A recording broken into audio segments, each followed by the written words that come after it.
Hello everyone, എന്തൊക്കെ വിശേഷം? എല്ലാവർക്കും സുഖമല്ലേ? അപ്പോൾ ഇതാ ഇന്നത്തെ വീഡിയോ എന്ന് പറയുന്നത് നമ്മളിപ്പോൾ ലാസ്റ്റ് ഇട്ട വീഡിയോ ഇല്ല, അതിൻ്റെ ബാക്കിയാണ് പാർട്ട് 2 മാർക്കറ്റ് വിശേഷങ്ങൾ. അപ്പോൾ ഞാൻ പറഞ്ഞിട്ടുണ്ടായിരുന്നു പെട്ടെന്ന് ഇടാമെന്നൊക്കെ ഉള്ളത്, പക്ഷേ 2 ദിവസം ലേറ്റായി പോയി. അപ്പോൾ ഇതാണ് മെയിൻ എൻട്രൻസ്. എനിക്ക് തോന്നുന്നു അവിടെ എന്തോ മാങ്ങേൻ്റെ ഒരു ഫെസ്റ്റിവൽ നടക്കുന്നുണ്ട്, മാംഗോ ഫെസ്റ്റിവൽ. അതിൻ്റെ ആ ഒരു കൗണ്ടറും കാര്യങ്ങളൊക്കെ കണ്ടിട്ടുണ്ടായിരുന്നു പോയപ്പോൾ. അപ്പോൾ ഇത് ഈ കാണുന്നതാണ്, ഈ സെൻറ്ററിൽ നിന്ന് 4 സൈഡായിട്ടാണ് വരുന്നത് മാർക്കറ്റിലേക്ക് പോകുന്നത്. അപ്പോൾ നേരെ പോയി കഴിഞ്ഞാൽ നമുക്ക് ഫിഷ് മാർക്കറ്റിൻ്റെ അങ്ങോട്ടേക്ക് പോകാൻ പറ്റും.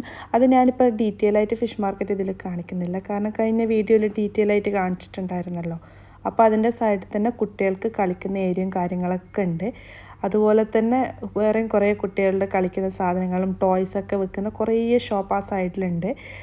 പിന്നെ നമ്മുടെ ഈ ഡ്രസ്സ് മാർക്കറ്റ് ആണെങ്കിലും കുറേ വിധം ഡ്രസ്സുകൾ കിട്ടുന്നത്, ലൈക്ക് നമുക്ക് മാക്സി ഡ്രസ്സെല്ലാം ഇവിടുന്ന് നല്ല അടിപൊളിയായിട്ടുള്ള മാക്സി ഡ്രസ്സൊക്കെ വാങ്ങിക്കാൻ കിട്ടുക. അതുപോലെ തന്നെ ഈ സൈഡിലൊക്കെ ഷോപ്പും ഉണ്ട്, അതിൻ്റെ ഓപ്പോസിറ്റായിട്ട് തന്നെ കുറേ ഫുഡ് കൗണ്ടർ ഉണ്ട്, പിന്നെ കഫേസും കാര്യങ്ങളെല്ലാം ഉണ്ട് കേട്ടോ. അപ്പോൾ ഈ ഷോപ്പൊക്കെ ഭയങ്കര കുറേ ആൻറ്റിക് കളക്ഷൻസെല്ലാം വിൽക്കുന്ന കുറേ ഷോപ്പൊക്കെ ഉണ്ട്. പിന്നെ പെയിൻറ്റിങ് ചെയ്യുന്ന ഷോപ്സ് കാര്യങ്ങൾ അങ്ങനെയൊക്കെ ഉണ്ട്.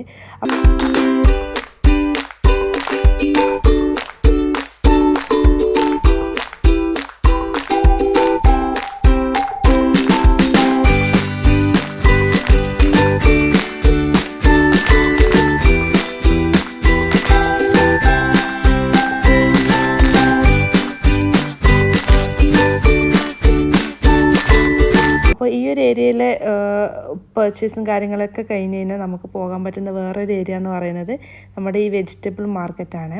വെജിറ്റബിൾ മാർക്കറ്റ് എന്ന് പറയുന്നത് അതും ഞാൻ ഈ പറഞ്ഞ പോലെ ഫിഷ് മാർക്കറ്റ് കൊണ്ട് പറഞ്ഞ പോലെ തന്നെ ഒരു ലോകം തന്നെയാണ്. എല്ലാം ഇഷ്ടമാതിരി ഫ്രഷ് വെജിറ്റബിൾസ് നമുക്ക് അവിടെ വാങ്ങിക്കാൻ കിട്ടും. അതുപോലെ തന്നെ ഫ്രൂട്ട്സ് മാർക്കറ്റും ഉണ്ട് അവിടെ. എല്ലാം ഫ്രഷ് ഫ്രൂട്ട്സ് തന്നെയാണ് അവിടെ കിട്ടുന്നതൊക്കെ. അപ്പോൾ ഇത് മേലെ നിന്നുള്ളൊരു വ്യൂ ആണ്, നല്ല ഭംഗി അത് കാണാൻ തന്നെ.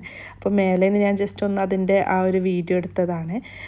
പിന്നെ ഇത് നമ്മുടെ ഫിഷ് മാർക്കറ്റൊക്കെ പോലെ തന്നെ ഇതിനും ഇങ്ങനെ ഓരോ കൗണ്ടറും, ചില ആൾക്കാർ 2-3 കൗണ്ടറൊക്കെ ഹാൻഡിൽ ചെയ്യുന്നുണ്ട്, ചിലർ ഒരു കൗണ്ടറൊക്കെ ഉള്ളൂ ഹാൻഡിൽ ചെയ്യുന്നുള്ളൂ. അപ്പോൾ ഇഷ്ടമാതിരി ആൾക്കാരുണ്ട്. നമ്മൾ ഈ മാർക്കറ്റ് കാണാൻ വരുന്ന ആൾക്കാരും ഉണ്ട്, അതുപോലെ തന്നെ പർച്ചേസ് ചെയ്യാൻ വരുന്ന ആൾക്കാരും ഉണ്ട്. പിന്നെ ഫ്രൂട്ട്സ് മാത്രമല്ല, അവിടെ നല്ല ഡേറ്റ്സും പിന്നെ നട്ട്സ് ഇല്ല, ഡേറ്റ്സ് കിട്ടുന്നുണ്ട്. അതായത് നമ്മുടെ ഈ പച്ച ഡേറ്റ്സും കിട്ടുന്നുണ്ട്, പിന്നെ നോർമലായിട്ടുള്ള നമ്മൾ ഉണക്കിയിട്ടൊക്കെ വരുന്ന അങ്ങനത്തെ ഡേറ്റ്സും കിട്ടുന്നുണ്ട്. ഇനിയിപ്പോൾ അത് കഴിഞ്ഞ് പിന്നെ പോകുന്നത് നമ്മുടെ അനാദിക്കട, അത് ആ ഒരു ഏരിയ തന്നെ. ഈ നമ്മുടെ നാട്ടിലൊക്കെ അനാദിക്കടയൊക്കെ പോലെ ഉള്ള ഒരു സംഭവമില്ലേ, ആ ഒരു മാർക്കറ്റാണ് ഈ കാണുന്നത്. ഇവിടെ ഭയങ്കര ഒരു അടിപൊളി സ്മെല്ലാണ്, ഈ സ്പൈസസിൻ്റെ ഒക്കെ സ്മെല്ലില്ല, ഭയങ്കര അടിപൊളിയാണ്. പിന്നെ കുറേ എന്താ പറയുക, നമ്മുടെ നാട്ടിലത്തെ ഓരോ ഫ്ലവറൊക്കെ ഇല്ലേ, ഫ്ലവർ എന്ന് പറയാൻ പറ്റില്ല, കുഞ്ഞു പൂവിൻ്റെ മൊട്ടുകളൊക്കെ, അതൊക്കെ ഉണക്കി വെക്കുന്ന ഒരുപാട് ഷോപ്പുണ്ട്. മേ ബി അതൊക്കെ എന്തെങ്കിലും ഫുഡ് ഉണ്ടാക്കാൻ അല്ലെങ്കിൽ എന്തെങ്കിലും ഡ്രിങ്ക്സിലൊക്കെ ആഡ് ചെയ്യുന്നതായിരിക്കും. ഞാനിതുവരെ അതൊന്നും ട്രൈ ചെയ്തിട്ടില്ല. ഞാൻ പറഞ്ഞു തരുന്നത് ഇവിടെ അങ്ങനത്തെ ഒക്കെ സാധനങ്ങളുണ്ട് എന്നുള്ളത്. അപ്പോൾ ഇതായി കാണുന്നതൊക്കെ ഈത്തപ്പഴമാണ്, പച്ച ഈത്തപ്പഴം, പഴുത്തത്, പിന്നെ റെഡ് കളറിലുള്ള ഈത്തപ്പഴമൊക്കെ ഉണ്ട്. പിന്നെ ഇത് നമ്മുടെ നാട്ടിലത്തെ സാധനങ്ങളൊക്കെ, എനിക്കൊന്ന് അധികം നാട്ടിലത്തെ എല്ലാതരം പൊടികളൊക്കെ കിട്ടുന്ന ഒരു അനാദിക്കടയാണ് ഇത് വരുന്നത്. നമ്മൾ ഇവിടുന്ന് അധികം ചിപ്സും കാര്യങ്ങളൊക്കെ വാങ്ങിക്കാറുണ്ട്, ബേക്കറി ചിപ്സൊക്കെ ഇല്ലേ, മറ്റേ കപ്പ വറുത്ത, കായ വറുത്ത, അങ്ങനത്തെ റസ്ക്, അങ്ങനത്തെ കാര്യങ്ങളില്ല, നമ്മൾ വാങ്ങിച്ചതാണ്. ഇത് ചക്ക വറുത്തത് ഭയങ്കര ഇഷ്ടമാണ്. പിന്നെ കുറച്ച് നൊസ്റ്റാൾജിക് ആയിട്ടുള്ള ഐറ്റംസൊക്കെ ഉണ്ട്. നമ്മുടെ പണ്ടത്തെ പുളിയൊക്കെ ഇല്ലേ, പുളിയച്ചാർ എന്നൊക്കെ പറയുന്ന സാധനങ്ങളുണ്ട്. പിന്നെ തൊണ്ടക്കോലുണ്ട്, പിന്നെ എന്താ ഒരു പപ്പടം എന്നൊക്കെ പറഞ്ഞിട്ടില്ലേ, ഈ മുറുക്ക് മാതിരിയൊക്കെ കഴിക്കുന്ന അങ്ങനത്തെ ഒക്കെ അവിടെ കിട്ടും കേട്ടോ. ഞാൻ പറഞ്ഞു ഈ മാർക്കറ്റിനുള്ളിൽ ലുലു ഹൈപ്പർ മാർക്കറ്റും ഉണ്ട് എന്നുള്ളത്. അപ്പോൾ ഇതാണ് ലുലു വരുന്നത്. നോർമൽ ബാക്കിയുള്ള ലുലുവിനൊക്കെ കമ്പയർ ചെയ്യുമ്പോൾ ഇവിടെ അത്ര വലിയ തിരക്കൊന്നും ഞാനിതുവരെ കണ്ടിട്ടില്ല. പിന്നെ എനിക്ക് നോർമലി മറ്റുള്ള ലുലു ഹൈപ്പർ മാർക്കറ്റിനെ കമ്പയർ ചെയ്യുമ്പോൾ ഇവിടെ എനിക്ക് റേറ്റ് കൂടുതലായിട്ടാണ് തോന്നാറ്, എന്താണെന്നറിയില്ല. ഓഫറൊക്കെ ഭയങ്കര കുറവാണ് ഇവിടെ. അപ്പം നമ്മൾ താഴെ നമ്മൾ ഈ ഫിഷ് മാർക്കറ്റിലും വെജിറ്റബിൾ മാർക്കറ്റിലൊക്കെ വരുമല്ലോ, അപ്പോൾ അവിടെ വന്നു കഴിഞ്ഞാൽ നമുക്ക് അവിടെ കിട്ടാത്ത സാധനങ്ങൾ എന്തെങ്കിലുമൊക്കെ വാങ്ങിക്കാൻ വേണ്ടിയിട്ട് ഇവിടെ വരും. കാരണം താഴത്തെ മാർക്കറ്റിൽ പാലും തൈര് അങ്ങനത്തെ സംഭവങ്ങളൊന്നും കിട്ടില്ല, അതൊക്കെ ഇവിടെ വന്നിട്ട് വാങ്ങിക്കും. പിന്നെ ഇവിടെ കണ്ടില്ലേ നമ്മുടെ നാട്ടിൽ വെജിറ്റബിൾസിൻ്റെ വിത്ത്, അതൊക്കെ ഉണ്ട് കേട്ടോ ഇവിടെ വിൽക്കുന്നുണ്ട്. എല്ലാ തരത്തിലുള്ള ഫ്ലവറിൻ്റെ ആണെങ്കിലും വെജിറ്റബിൾസിൻ്റെ ആണെങ്കിലും എല്ലാത്തിൻ്റെ വിത്തുകളൊക്കെ ഉണ്ട്. പിന്നെ നമ്മൾ ഇവിടുന്ന് കുറച്ച് വെജിറ്റബിൾസും കാര്യങ്ങളൊക്കെ എടുത്ത് താഴെ മാർക്കറ്റിൽ നിന്ന് വാങ്ങിയിട്ടില്ലായിരുന്നു.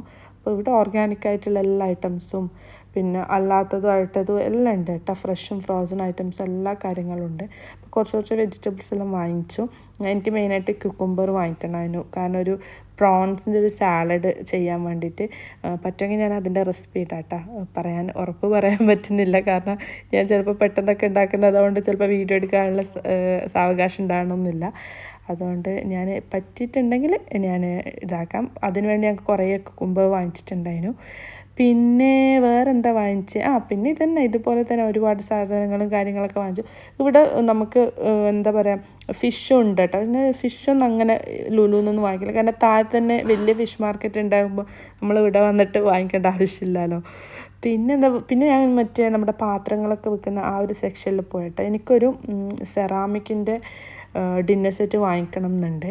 അപ്പം കുറേ കണ്ടു, നല്ല അടിപൊളിയായിട്ടുള്ള ടർക്കിഷ് കളക്ഷൻസിലെല്ലാം ഉള്ളതുണ്ട്.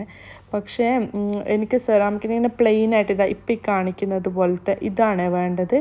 പക്ഷേ ഇത് എനിക്ക് ആ ബോക്സിൽ വെറും 4 പീസേ പ്ലേറ്റ് വരുന്നുള്ളൂ. അപ്പോൾ എനിക്കൊരു 6 പീസെങ്കിലും വേണം മിനിമം. അതുകൊണ്ട് ഞാൻ എടുത്തിട്ടില്ല. പക്ഷേ എനിക്കിത് ഭയങ്കര ഇഷ്ടമായി, നല്ലൊരു കളറാണ്. പക്ഷേ പ്ലേറ്റ് 4 മാത്രമേ ഉള്ളൂ, ഒരു മിനിമം ഒരു 6 വേണമല്ലോ. എന്നിട്ട് അൻഷി ഇങ്ങനെ പറയുന്നുണ്ടായിരുന്നു, നിൻ്റെ ഉമ്മാൻ്റെ ബാധ നിനക്കും കൂടിയായി പ്ലേറ്റ് ഇങ്ങനെ വാങ്ങിക്കലും നോക്കലൊക്കെ എന്നുള്ളത്. കാരണം ഉമ്മാക്ക് ഭയങ്കര പ്ലേറ്റിൻ്റെ ഒരു കളക്ഷൻ തന്നെ ഉണ്ട്, ഭയങ്കര ഇഷ്ടമാണ് കിച്ചൻ്റെ പ്ലേറ്റും കിച്ചണിൽ യൂസ് ചെയ്യുന്ന എല്ലാവിധ പ്ലേറ്റ്സും കാര്യങ്ങളും ബൗൾസെല്ലാം. അപ്പോൾ ഉമ്മ എവിടെ കണ്ടു കഴിഞ്ഞാലും എന്തെങ്കിലും ഒരു വെറൈറ്റി മോഡലൊക്കെ കണ്ടു കഴിഞ്ഞാൽ വാങ്ങിക്കും. അപ്പോൾ അതുപോലെ ഞാനും അങ്ങനെ നോക്കുന്നുണ്ടായിരുന്നു. അപ്പോൾ ഇതാ ലുലുവിലെ പർച്ചേസും തനാദിക്കടയിലെ പർച്ചേസും ഫിഷ് മാർക്കറ്റിലെ പർച്ചേസും എല്ലാം കഴിഞ്ഞ് തിരിച്ച് നമ്മൾ വീട്ടിലേക്ക് പോവുകയാണ്. അപ്പോൾ ഇതാ വാങ്ങിയ സാധനങ്ങളൊക്കെ വണ്ടിയിൽ എടുത്ത് വെക്കുകയാണ്, കാരണം ഫിഷ് ഡയറക്റ്റ് നമുക്ക് വെക്കാൻ പറ്റില്ല, അത് ഭയങ്കര സ്മെല്ലും കാര്യങ്ങളൊക്കെ ഉണ്ടാവുമല്ലോ. അപ്പോൾ ഇതുപോലത്തെ ഒരു ബോക്സിലാക്കിയിട്ടാണ് വെക്കുന്നത്. അങ്ങനെ ആകുമ്പോൾ അത്ര വലിയ സ്മെല്ലും കാര്യങ്ങളും ഒന്നും ഉണ്ടാവില്ല. അപ്പോൾ അത്രയൊക്കെ ഉള്ള വിശേഷങ്ങൾ. എല്ലാവർക്കും വീഡിയോ ഇഷ്ടപ്പെട്ടു എന്ന് വിചാരിക്കുന്നു. അപ്പോൾ താങ്ക്